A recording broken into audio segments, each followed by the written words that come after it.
You're listening to In Response, a legacy podcast. A show where three handsome guys talk about their favorite Magic the Gathering format, Legacy. This show is brought to you by queerness@anycost.com and austrian-legacy.com. You can support the show at patreon.com/response_legacy. And now, lean back and enjoy.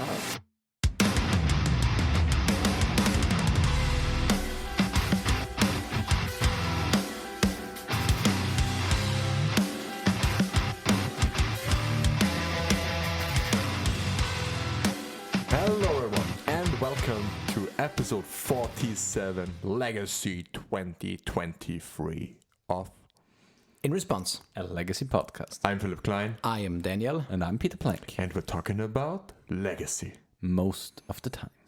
and we want to start by thanking our two patrons, which are Gino and Matt Dunking. Thank you so much for your support, and you can also support us by subscribing to our Patreon. And guys, we have the year has passed. It's a new year, and I have kind of a New Year's resolution. I can't know if you can follow me, but I'm a little bit into pre-modern. Wait, what? Yes, pre-modern has kind of got a little bit of steam lately in our local community, and I think also kind of everywhere a little bit.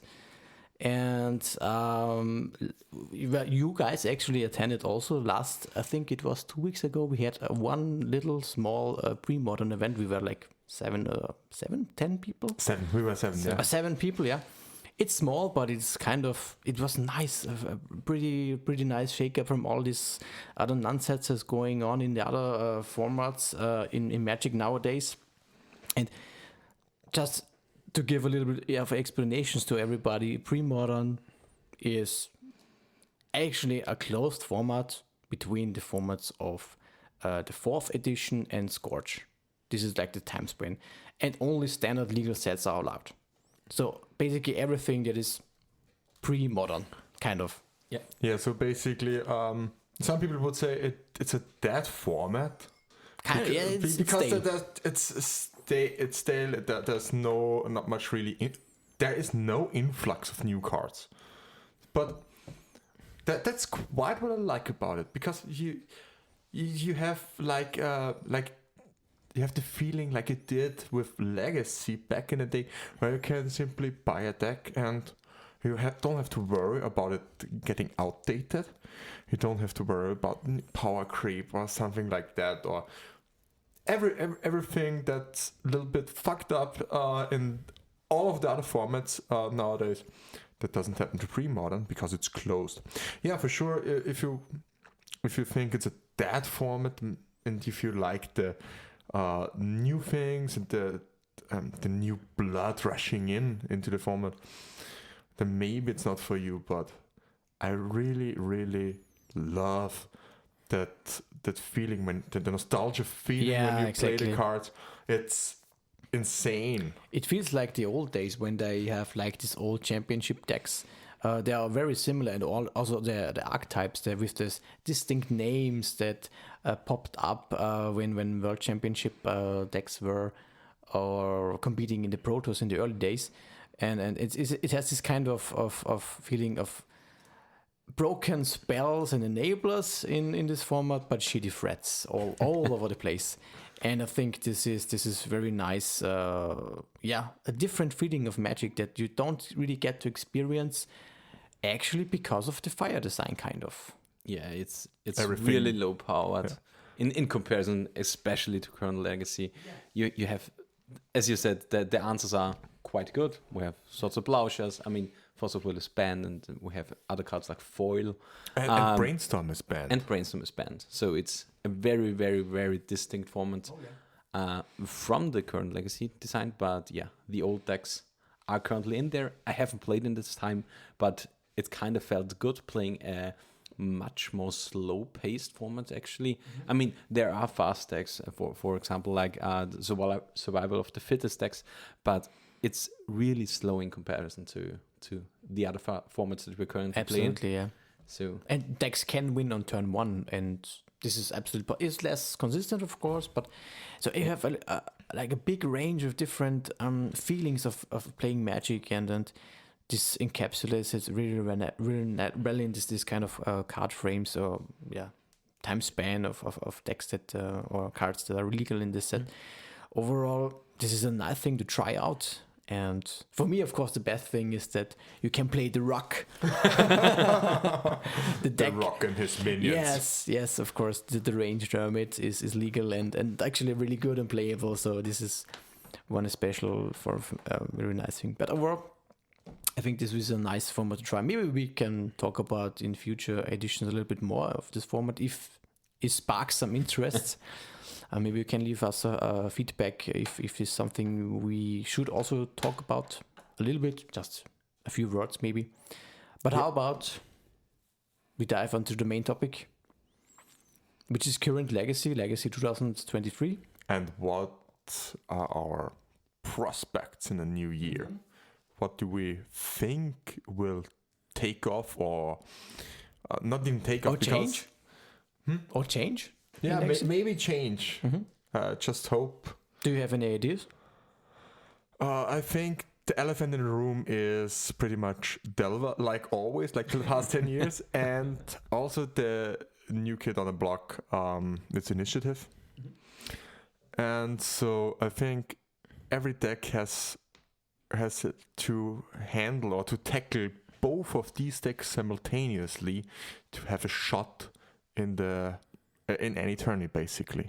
Yeah. Because these decks are so high powered, and there's even some. I mean, I don't want to go into ban talk here because we have put our reasons and our opinion onto Volrat XP's or Joseph Dyer's end of the year roundtable on MTG Goldfish in his article. We should put the link in the show notes. Yeah, for sure. We'll do that right in the show notes. I hope I don't forget it.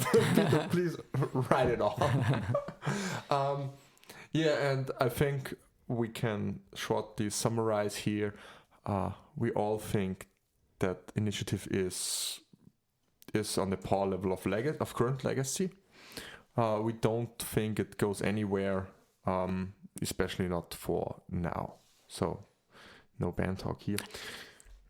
Obviously, yes. And I think the weird thing about this kind of two decks is they're almost supporting each other to be better in a way. A lot of people are saying that Mono White Initiative is good for Delver because it pushes away bad matchups for Delver.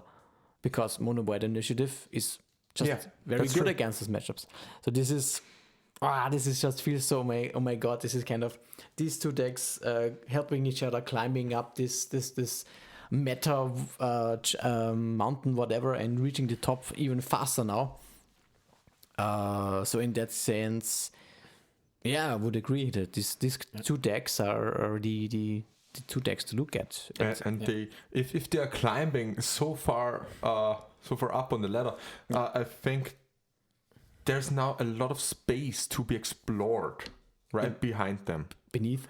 A lot of space. Beneath, it's so hard to tackle them because both of those decks require very, very distinct answers. They ask very different questions. Initiative asks you to go really, really fast. Delva asks you to don't go fast, so you have a lot of removal against them, maybe outpower them in the mid to late game, even though Delva is really good there.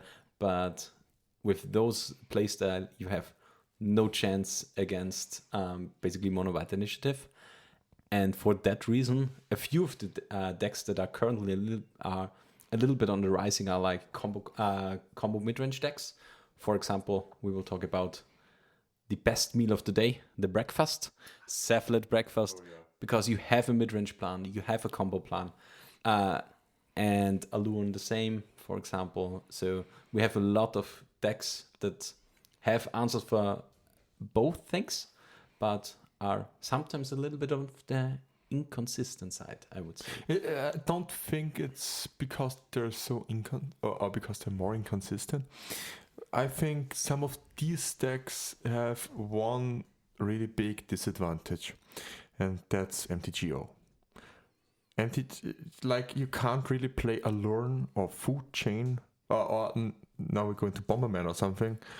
These decks aren't really viable or playable on MTGO because you have to make so many clicks to go through the combo to win that it's just not really doable for a normal person. I mean, it could be possible if you're writing a macro or something for your combo, but I'm not sure if this would be kind of legal.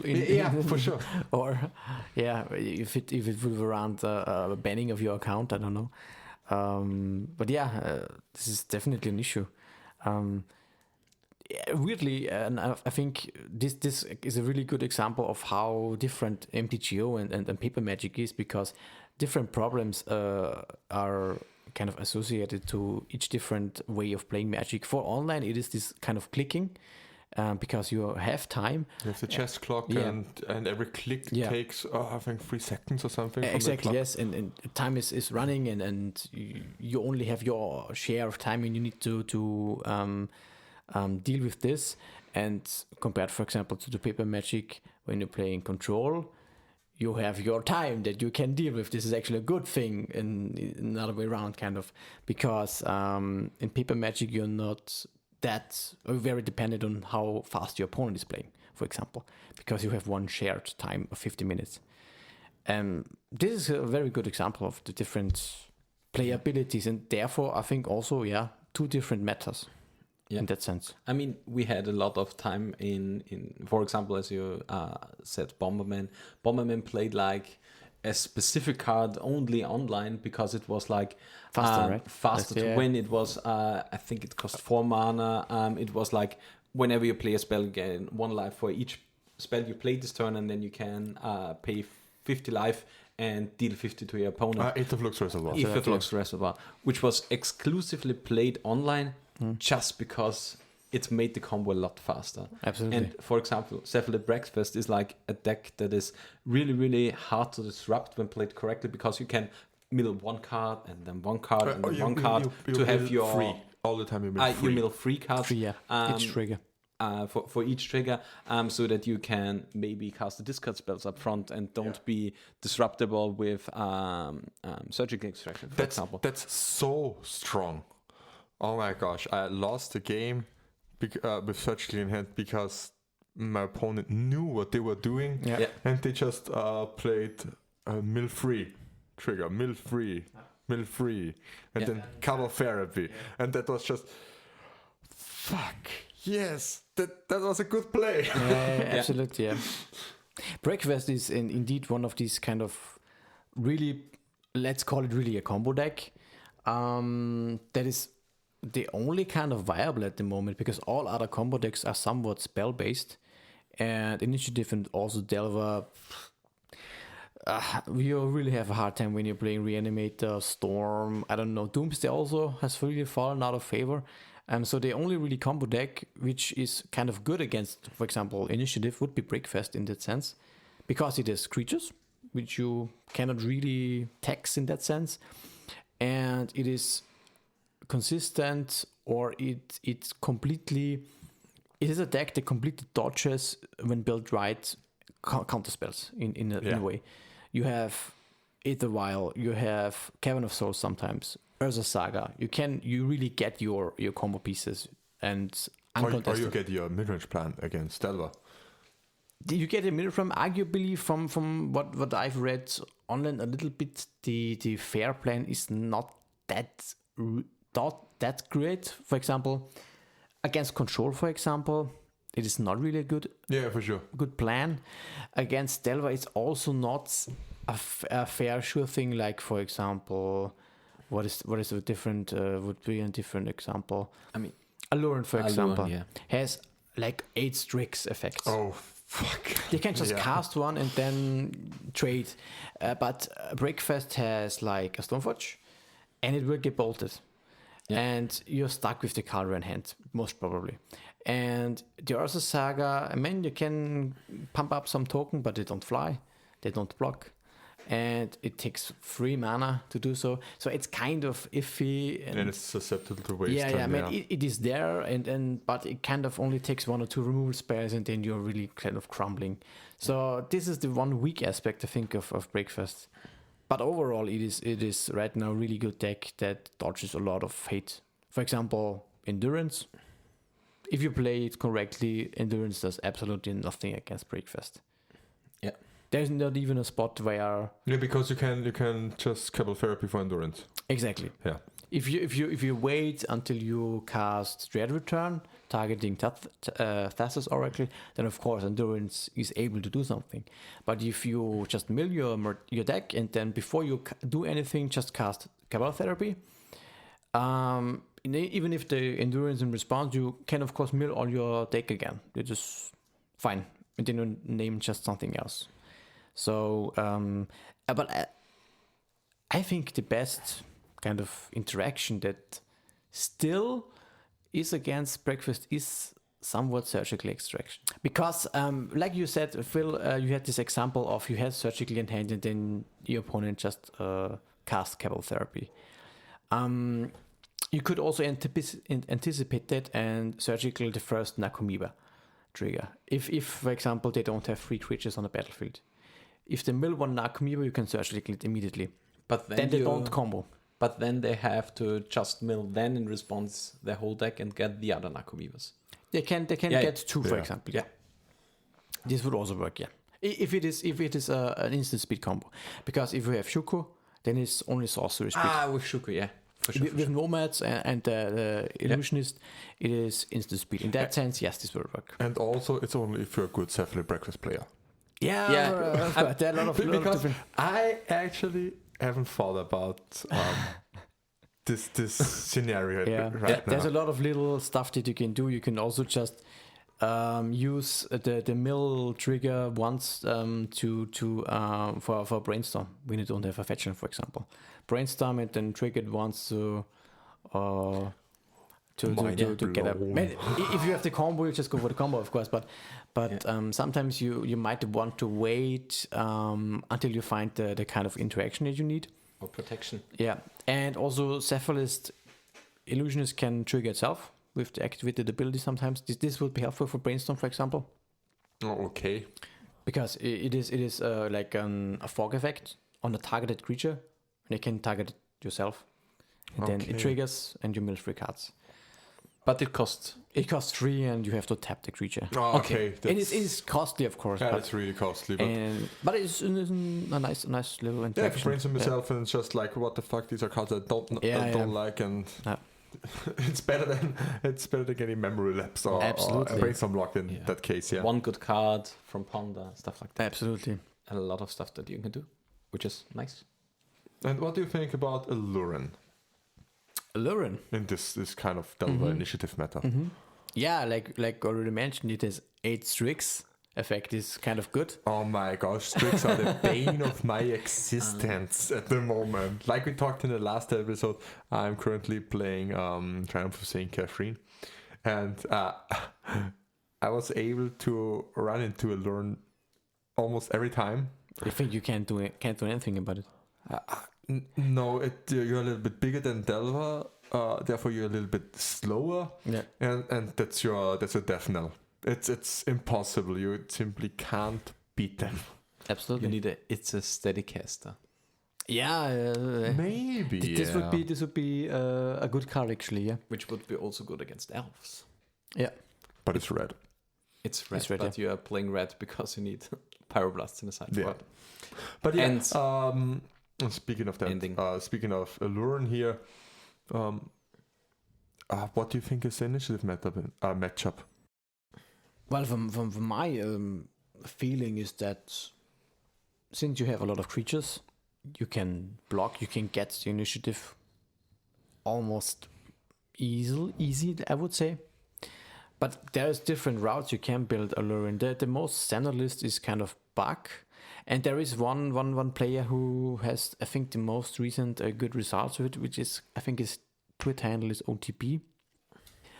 Is an Chinese or Japanese guy. I'm not sure. He plays no combo in the main deck, This is just no instant win, no Asarak. Just Eta Channeler and Eta Channeler, Endurance. It and makes a Endurance. lot of tokens. throws it Exactly, in yeah. a whole deck. Value plan, yeah. Yeah. And then And puts everything again on bottom with Endurance, yeah. exactly, yeah, exactly. This is the version, and so kind of a mid-range Allurin with only 3 Allurin, not 4, not full-blown combo, and more interaction with snuff outs in the main deck. Ouch, snuff out? Yes. 2 copies of Snuff Out to be able to just cheaply kill one of the initiative creatures.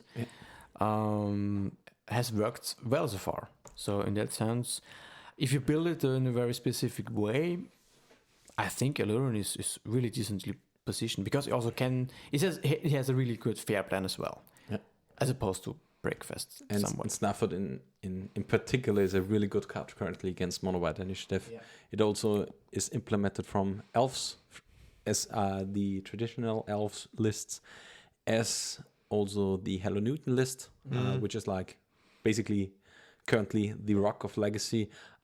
He's playing 4 Snafford in the main deck just to answer the first creature and then go with Fetch Land into Dryad Arbor because I think he's currently on 4 Dryad Arbor in the deck. Just to take it, just to take back the initiative. It's so good. This is so crazy, so format warping this mechanics. And normally we would say that's a very bad thing for the format, a very bad thing for Legacy, but I think it's simply too early to put such huge statements out there. Yeah, definitely not. But I think it is very, very kind of defining. Impressive and kind of shocking in the sense that people are, because I'm building I'm putting 8 cards in my deck just because I want to have this little mechanic. Yeah. I mean, I have a question. Did similar things happen? Because I don't really remember when Monarch came out. I don't think so. Not in that extreme scenario, and not in Legacy as far as I know. No. And for Pauper, yeah. For Pauper, yes. Absolutely, Pauper for a long time revolved around the Monarch mechanic. Yeah. You had Boros Bully, which was a Pauper deck, which it was a long time one of the best Pauper decks. Which was the enabler there? Was it the 4-drop? The Palace Sentinels, the 4-drop, the white. Okay. Yeah, and there was a black one, Fawn of Black Rose, which was played mostly in control decks. Yeah. But the thing with Monarch was, and always is that you draw cards from your own deck. And a lot of times if you played a Monarch, it was just so bad because if you play a turn 1 or turn 2 Monarch creature, you draw cards from your own deck, which means you will draw a lot of acceleration, and it's really dependent on what you draw. And Initiative basically fixes the problem. Yeah. Because Initiative tells you the modes. The mode on Initiative is like +2/+2 on the board on the next turn, which is huge. Then it nukes your opponent for 5. So this is basically 7 damage on the third turn, which is, I mean, you would draw like 2 to 3 cards from the Monarch in the meantime. But if you draw lands and Chromos, for example, and you need follow-up mana and stuff like that, and Initiative fixes it basically. I think I know what you mean, but you phrased it kind of in a sense that would suggest that card draw is bad, which is not the case. No. The problem is that Monarch, if you accelerate it, you play it in a deck which does not have the good cards. Yeah. And Initiative provides the good cards. The problematic card for Monarch in Pauper was the 3-drop, which was a removal spell. This was the problematic Pauper card for Monarch, which was basically a removal spell, and then you played it in control decks, and it came down 1 turn too early for them to play. Was it the blue one? It was the blue 3-color 3-mana enchantment. Okay, yeah. I think that has mostly been said about the comparison of Monarch and Initiative is that multiple creatures of instances of these cards are good for initiative, but not really good for monarch because you can't take the monarch twice. Yeah, you take always the initiative again. And It's you so sick with go further blink into the effects or dungeon. with ephemerate or something. Yeah. So in that sense, I mean, of course, initiative. I think when people are playing a lot of 1 mana or turn 1 removal, the +2/+2 effect is kind of the weakest part because has the most.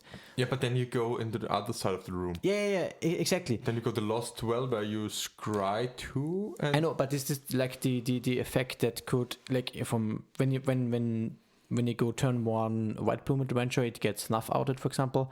Then the next turn, I don't get to do anything for 1 turn. That's true. It is like the biggest fail case in this sense.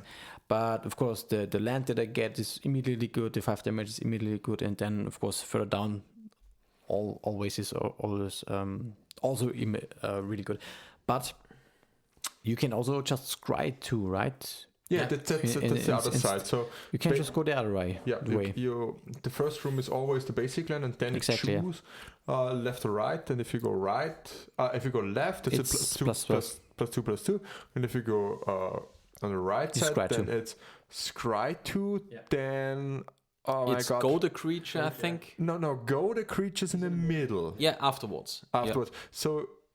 But there's also one on the right. Yeah, there's also one on the right. So you can go the creature, or you can make a 4/1 black skeleton, or 4/2 black skeleton with menace. Is this not the third chapter? That's the third. Yeah, okay. Because the first is the land, then the Lost Dwell, then gold, and a treasure is after the treasure. Scry. Yeah, and then is the 4/1 skeleton. Yeah. And then is basically the next creature. So yeah, if you're playing against initiative and if you remove the first creature, they will just scry 2. Yeah. And then they get a treasure token. So that's probably the best way to win right here. Absolutely, yeah. And that gives you enough time with Alluren or with Icefang Quartal to steal it back. Yeah. So in that sense, I think these kind of creatures are especially Strix and these go white creatures are very strong right now, and therefore strategies like Alluren, elves of course, and Bent.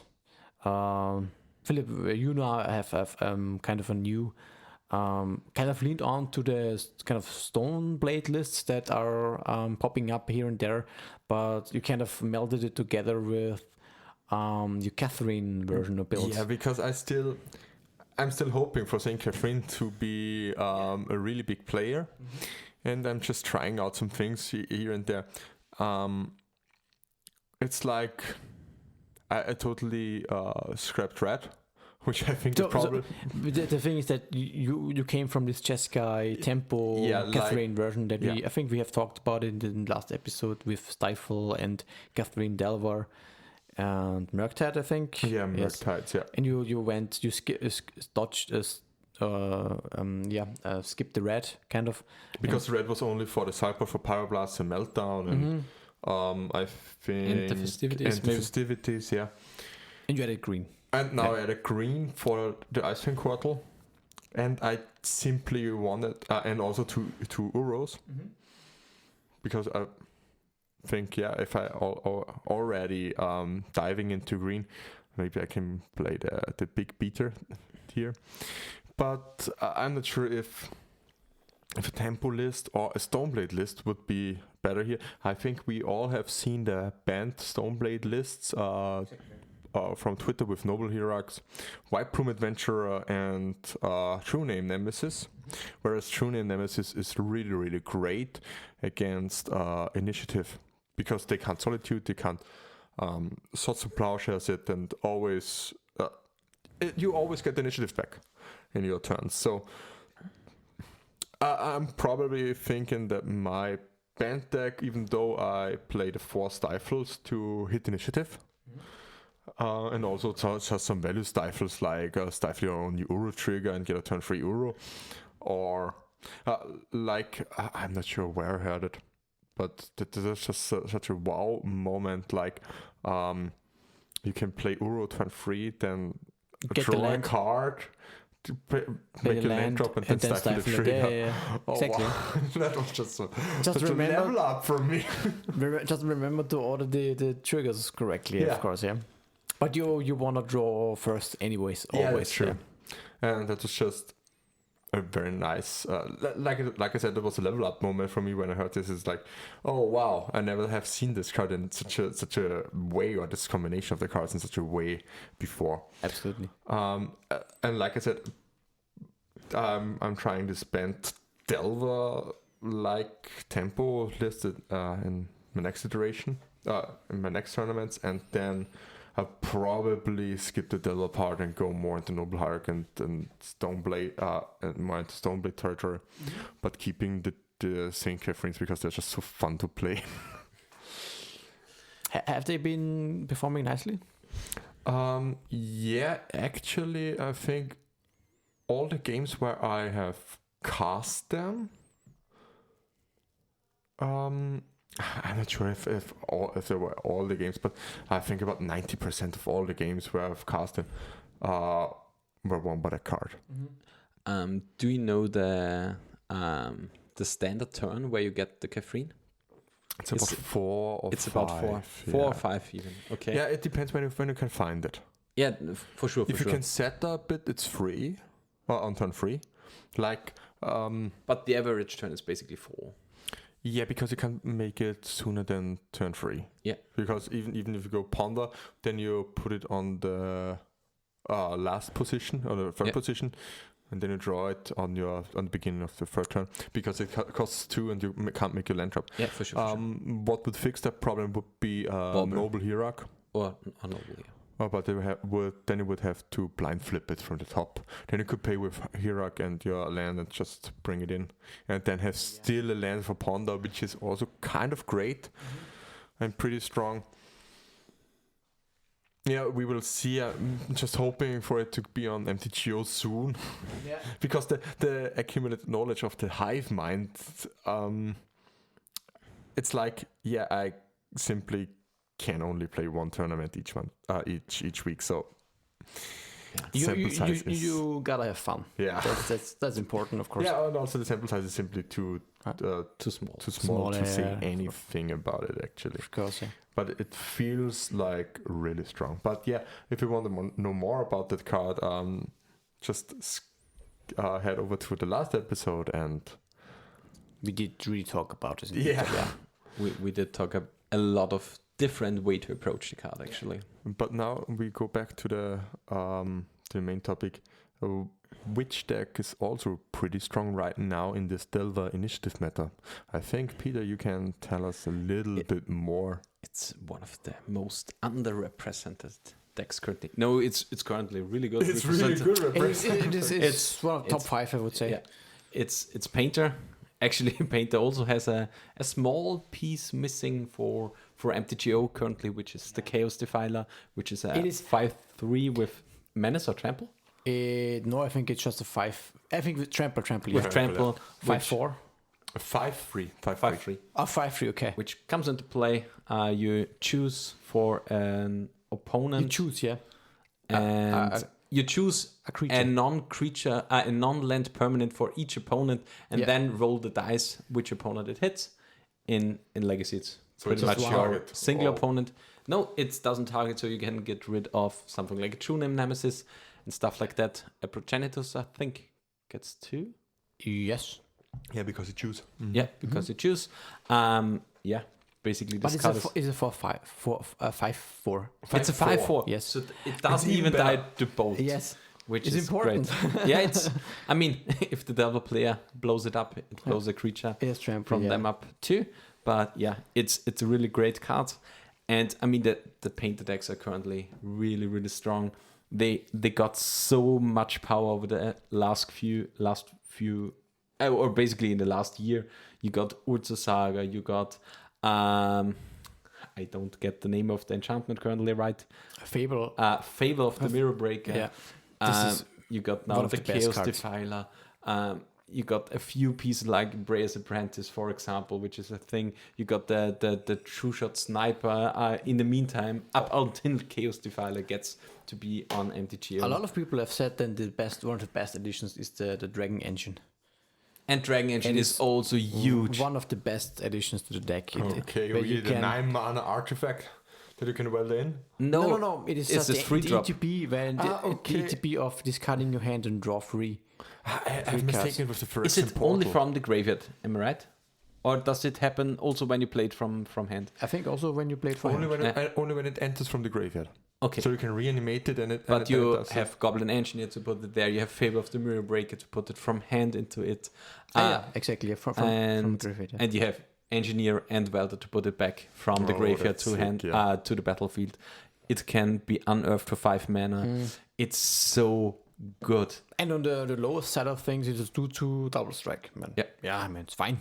Not the biggest of threats. 2 double strike. Two It's a double 2/2 strike, double strike, which is yeah. not bad actually in the Yeah, current that's meta. true. It is just a very good powerhouse and grinding machine. That's a lot of people have been impressed by this card also. Yeah, I've bought 4 of them. 4 of them, okay, well, to begin, it's a one-off. Yeah, It's- it's a one of it was toyed around with Yeah. a 2, maybe a 3 of, because it looks really good and it's something that Painter basically needed. It's the mid-range card that you need after the impressive and strong start to get back in, get a few cards back in your hand, because you draw. It's in a mid game. It's basically like a draw of 3, which is an Ancestral Recall sticked on a 2/2 double strike, Yeah. which you just weld in, which seems And sometimes, Really you know, discarding your hand isn't also too bad, because you have Welder, you can get back your artifacts that you could have had in your hand. Yeah. So it just fits very nicely into this deck. and you have the blast to deal against Delva.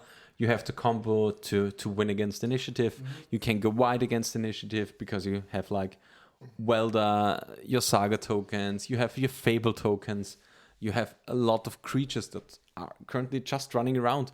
And even if it's the 2/2 double striker, which trades with the 3-drop, with the White Plume after the first attack, it's just a good efficient deck. I mean, the combo is a little bit hard to get off against Mono White Initiative, because they have so much removal in the deck. Even if they have only 2 mana up, they have the blink, the blink effect with the channel ability, or they cast it for free to O-ring something of they have the Source of Plowshares, they have the 4 Solitudes, so they have like 10 to 12 removal currently in the main deck, waiting for you to deal with something. But yeah, it's something they have to have, and you have a lot of recurring threats and stuff like that. So it's currently quite good to be on the Painter side of life.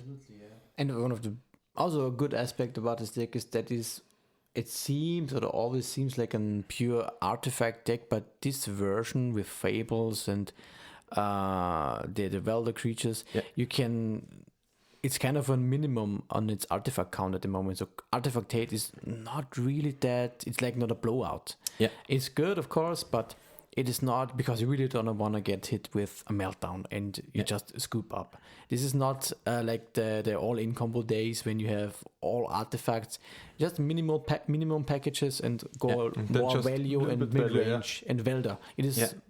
And you only need, even if you get meltdown. I mean, you have Chaos Defiler, which won't die to meltdown because it's like CMC5, but you just need the one artifact to get back. Because you play one artifact, for example, then you're empty-handed, one artifact, you put it in, you weld in your Phyrexian Dragon Engine. Just to clarify it, there is a Dragon Engine out there that's not Phyrexian. You get 3 cards back, and that's great. Oh yeah, for sure. Yeah, it's basically all you ever wanted to do with Experimental Synthesizer.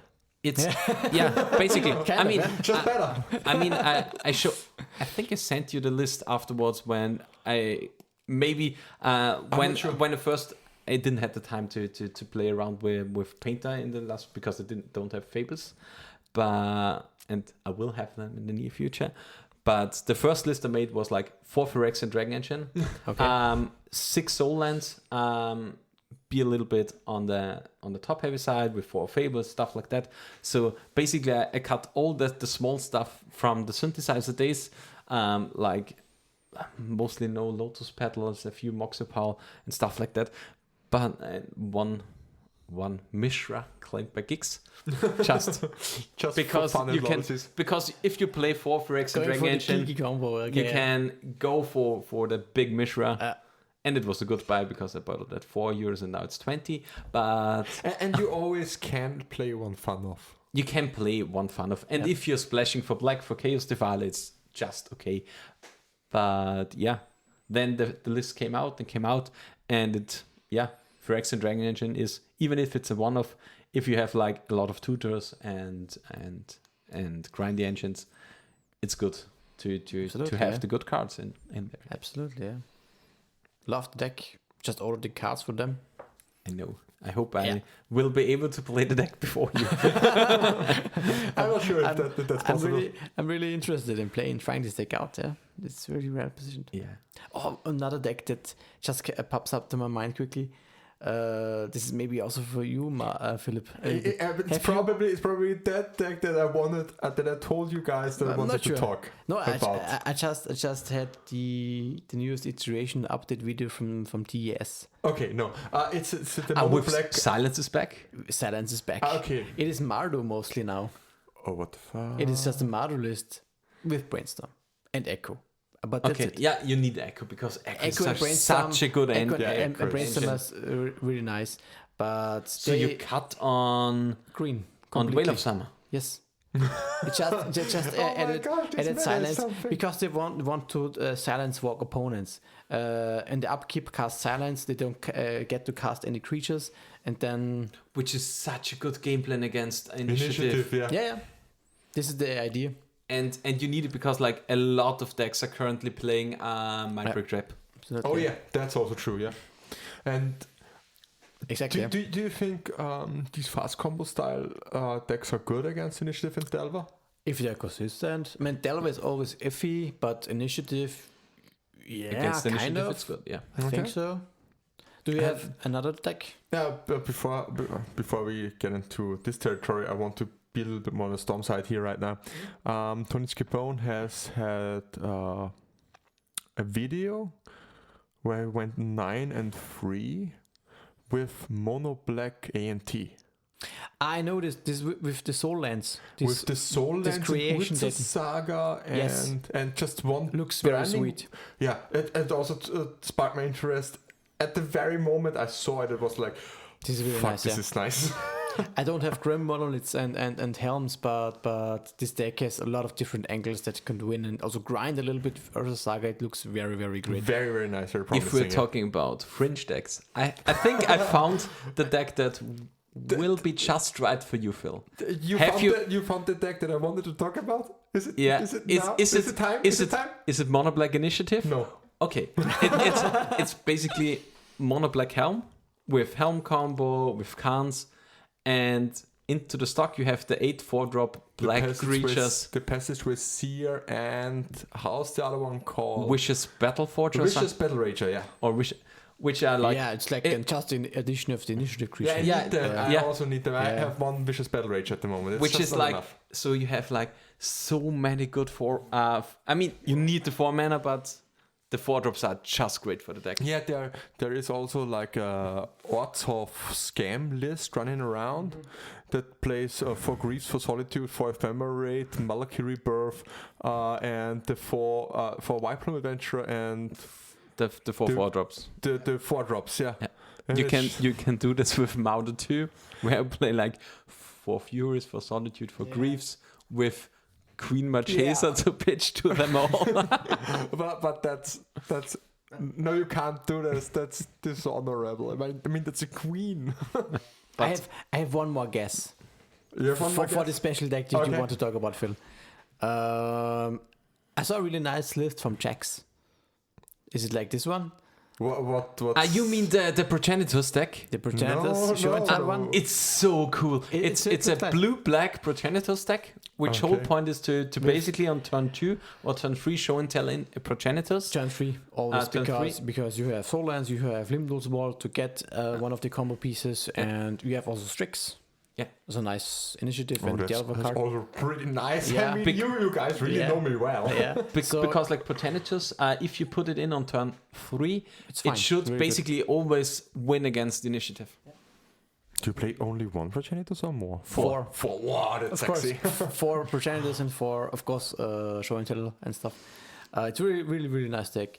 But yeah, he also claims in the post that still show and tell, and this is probably still it's still a bad combo deck. Yeah, probably, yeah. But, this is this kind of the checks route, and it looks very nice. It's the way of combo, yeah. Yeah, it's the way of combo. Okay, so any guesses left? No. Peter? Reveal it. It's Burn. Burn is also pretty nice against initiative, but I don't think it's good against Delver. Nobody guessed it. It's Borgles. Borgles. Yeah, the list is so cool. So sick. I mean, what's better than Invisible Stalker against Initiative and against Delver? It's like, well, bolt this. No, you can't. It's hexproof, motherfucker. Do they play Borgle as the one drop? No. No, it's just blue-white, I think. So they are playing Slitherblade. Sentinel. Esper Sentinel, yeah. It's a deck for me. They play 4 Esper Sentinel and you can play put Curious Obsession on it. And Staggering Insight. Yeah. But very, very threat light, if I remember correctly. 12. 12. 4 Esper Sentinel, 4 Visible Stalker, 4 True Name Nemesis. Yeah. But Esper Sentinel is not really a threat. It's a threat with the enchantment. It With just the takes the initiative. Of course. But what kind of enchantments do you have? Curious Obsession, Staggering Insight. Yeah, what they do? +1/+1, you draw a card. And Staggering Insight is +1/+1, draw a card and lifelink. Yeah. Okay, so no evasion. In that sense, Esper Sentinel is kind of iffy. But of course, the other 8. But you have Prismatic Ending, Force of Will, Days, Swords to Plowshares. Swords to Plowshares, all the nice things. So that seems It also won really something, right? probable. It's got top 8. Top 8, yeah. And the Showcase Challenge, yeah. which went yeah. 8-1 in the Swiss. Absolutely, yeah. That's also insane. I mean, nobody kind of expects this kind of deck. I mean, come on, this is Do you know which nobody expects to? no Spanish Spanish Inquisition isn't playable. Yeah. It's simply not good. Yeah. Although I love the deck, but these draw 4s are not good. No. We don't speak of that. So overall, what are the resume here for this initiative mid? I mean, I kind of feel that a lot of that. For me, it almost feels like a little bit of fresh breathing air. A lot of decks like Breakfast, Allurin, or the spent versions that have came back up makes new angles of Legacy decks to be. I mean, of course, it's like Initiative is and Delver still the best, but you can toy around a little bit. I think it's kind of a little bit of excitement for me. I like it because now that there's a second big player in the Legacy meta, it's not just Delver anymore, and everybody tries to fight Delver, and Delver just swaps 2 sideboard cards, and suddenly it's the best deck again. It always has to fear initiative.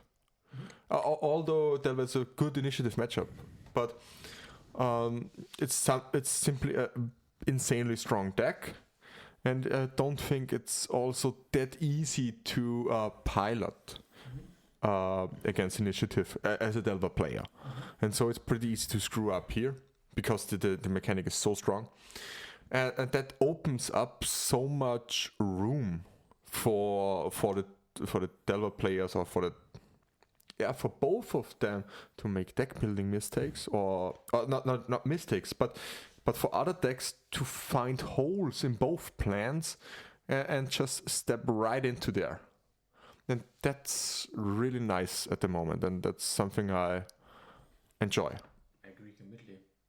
Yeah, I mean, it's it's hard to battle both, but it's something that we can tackle on, that we all have to improve, kinda. It's currently the space that we have to develop. We will see if the hive mind is able to break the meta, kinda, to do something against it, because in a sense it's currently a little bit inbred, I would say, because especially the mono white decks have a lot of cards that are mostly used to battle against mono white decks. Yeah, like the empty Shrine Kanushi. Like empty Shrine Kanushi, for example. And initiative decks are playing now, I think, a 1 or 2 of Walking Ballista in the main deck to battle empty Shrine Kanushi to make room. So don't play it in the sideboard. Somebody or some players splash red. It's also to play more initiative. to play the protection from white creatures. Yeah, you mean the Unchained Berserker. Exactly. Berserker, exactly. Yeah. And so it's that Blood Knight is the truth, right? Yeah. You heard it here. It's a 2/2 Get your first Blood strike. Knights. Yeah, Blood Knight is the truth. For all the Delver players hearing us right now, get your Blood Knights. And now we go to our next topic. Peter, you said you read something on Twitter. It was pretty spicy, pretty hot. It was a hot take, like you said. It was announced as a hot take, but after reading it, I'm on the filth to completely agree with the article, basically. I mean, it was basically a Twitter thread where a guy named, here's a Golgari guy, in which he talked that, creatures have a design flaw because they are summoning sick. Because the problem with creatures is they are laying around on the battlefield for one whole turn, which makes it easily to die to removal. So creatures need to have something that protects them from removal, like Shroud, for example, have haste so that they can attack basically at instant speed or on the same turn, or have an enter the battlefield trigger, so you get a payoff even though the creature gets deleted, which makes them like sorceries with attached bodies. And the take is really good, because this means when you design creatures, you always have to have in mind they have to be either so good that they have to be removed instantly, or they have to have kind of something for example, for the creatures that need to be removed immediately, even though they don't have haste, is Murktide Regent, because you die in 2 turns to it. But on the other side, we have Uro, which has enter the battlefield, draw a card stapled onto it, or we have Bogles, which you can't interact with it, or we have hasty creatures.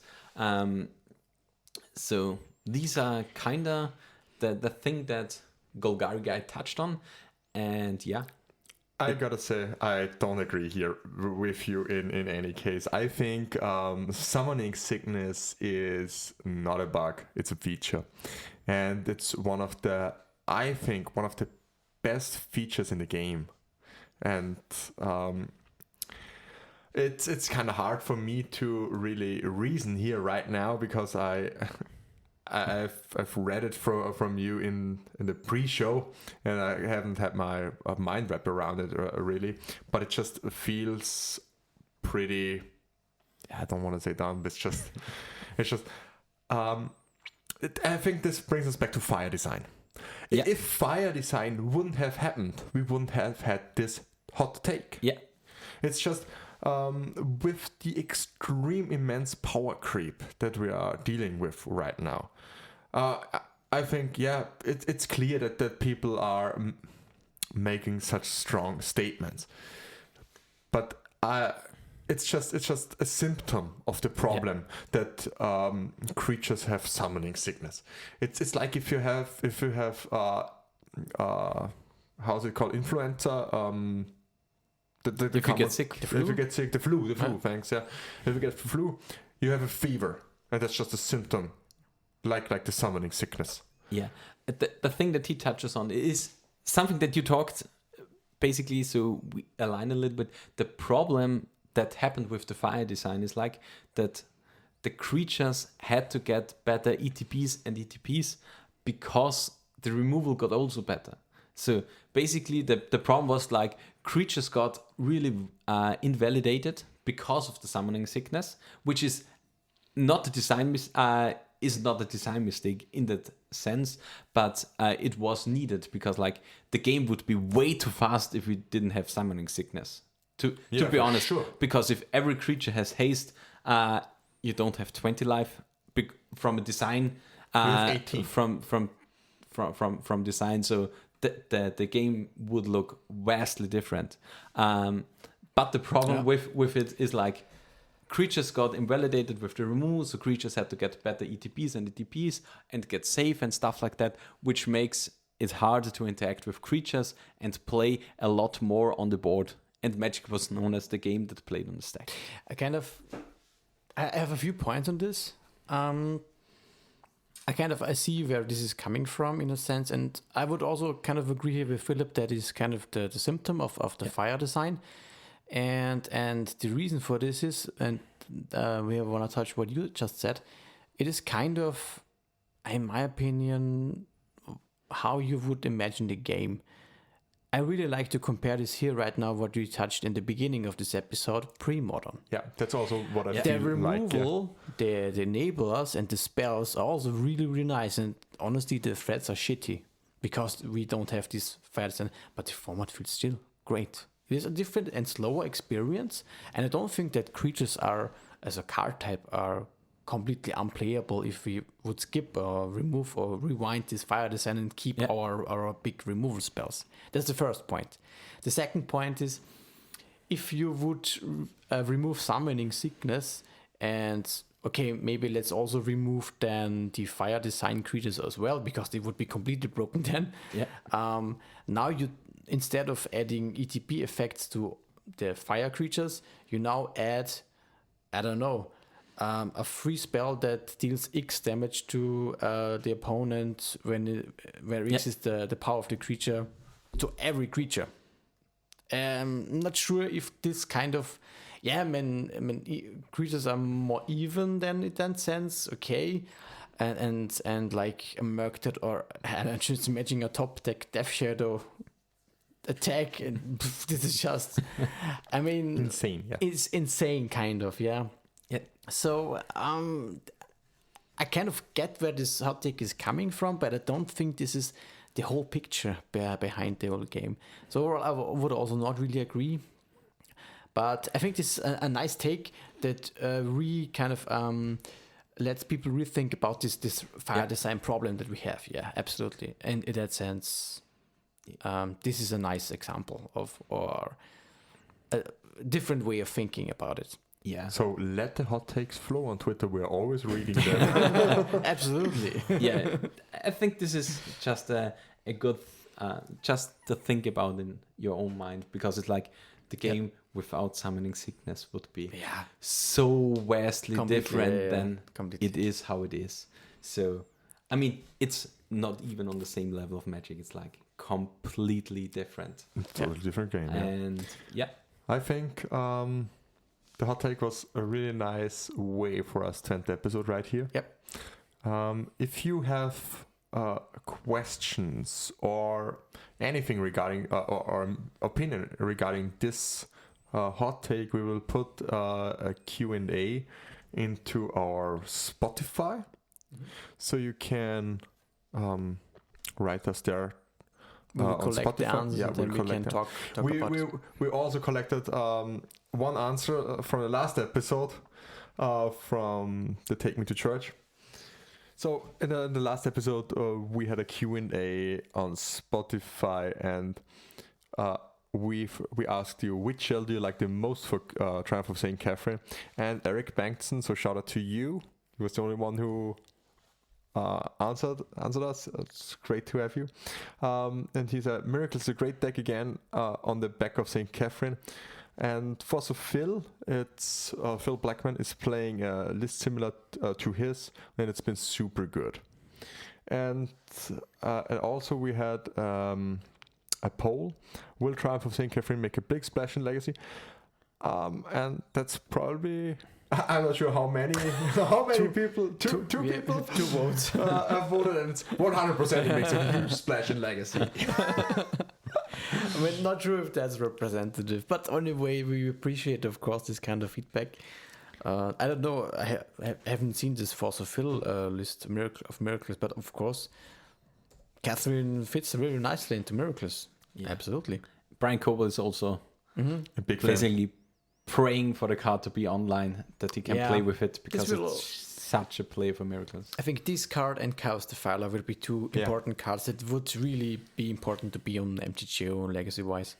To say Right now. something And about there's the something parallel. like Poxwalker. It's also Yeah, a card. Poxwalker is also Boxwalkers missing. also, yeah. yeah. Absolutely. But yeah, So, if you like what we are doing, consider follow us on our social media. It's @response_legacy everywhere. You can find me on Twitter. It's @PhinikMTG, PhinikMTG. Daniel, where can we find you? you can find me on Twitter. It is @FlyingDelver. You can find me on Twitter. It's @UnicornLord, but the O, the Lord, is a zero. And I think with this, it's response. Yeah.